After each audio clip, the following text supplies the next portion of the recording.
Tuhan menjauhkan Israel dari hadapannya, dan tidak ada yang tinggal kecuali suku Yehuda saja.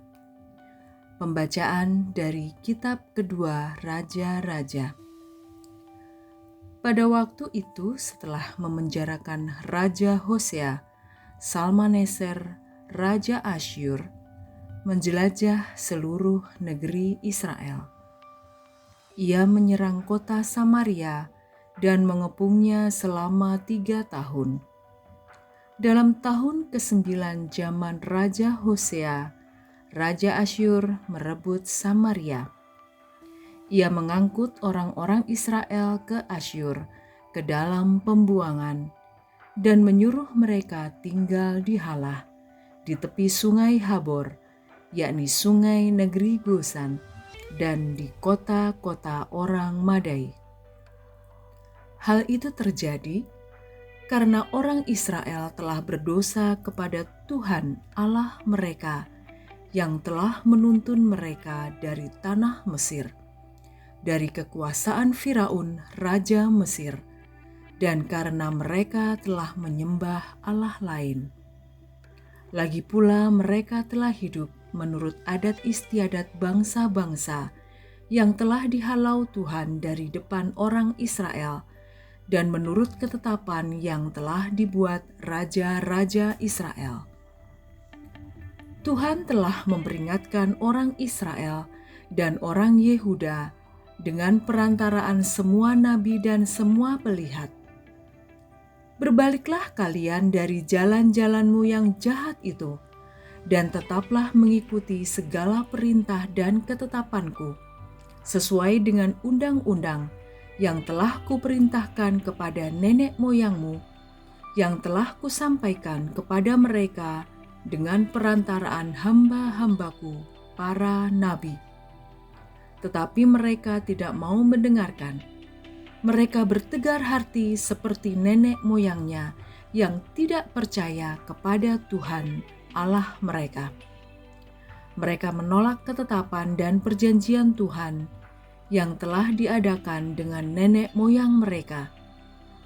Mereka membuang peraturan-peraturan Tuhan yang telah disampaikan kepada mereka. Sebab itu, Tuhan sangat murka kepada Israel dan menjauhkan mereka dari hadapannya. Tidak ada yang tinggal kecuali suku Yehuda saja. Demikianlah sabda Tuhan.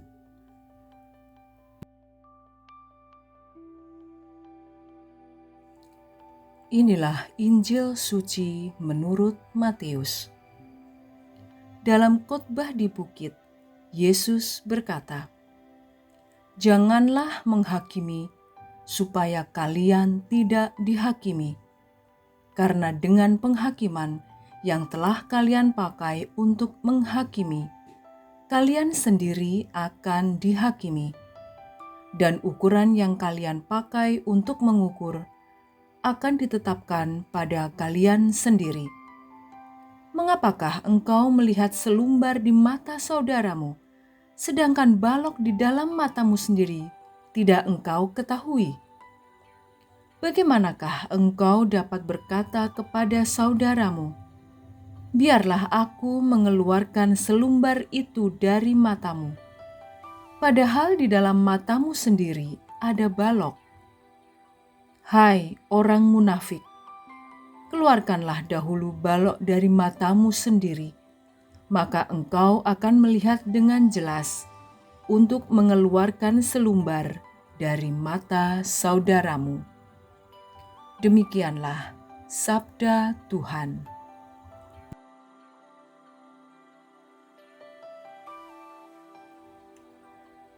Renungan hari ini, Senin 20 Juni 2022, diambil dari Ziarah Batin. Peringatan Yesus kepada para murid bahwa mereka akan diadili dengan ukuran yang mereka pakai untuk mengadili, menunjukkan bahwa keprihatinan hidup ini harusnya dimulai bukan terutama dengan mengubah orang lain, melainkan dengan mengubah diri sendiri. Mengadili orang lain memang gampang, tetapi yang penting adalah menilai diri sendiri. Warta Injil hari ini menyadarkan kita semua agar melihat diri sendiri lebih dahulu, baru kemudian memperbaiki kehidupan sesama. Pembaharuan bisa terjadi bila orang sungguh mau mengubah diri. Yesus mengajak kita untuk tidak cepat-cepat menuduh orang lain, untuk tidak cepat-cepat menyalahkan orang lain, untuk tidak cepat menghakimi orang lain sebelum kita melihat ke dalam diri kita sendiri.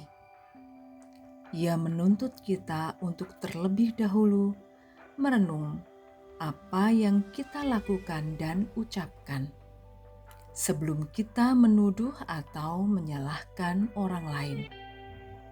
Yesus berkata, "Hai orang munafik, keluarkanlah dahulu balok dari matamu, maka engkau akan melihat dengan jelas untuk mengeluarkan selumbar itu dari mata saudaramu." Marilah kita berdoa. Ya Tuhan, Engkau mengenal kami. Berilah kami keberanian untuk melihat balok di mata kami sendiri daripada melihat selumbar di mata orang lain. Anugerahkanlah kami kebijaksanaan dalam hidup sebagai persekutuan jemaat Putramu. Amin.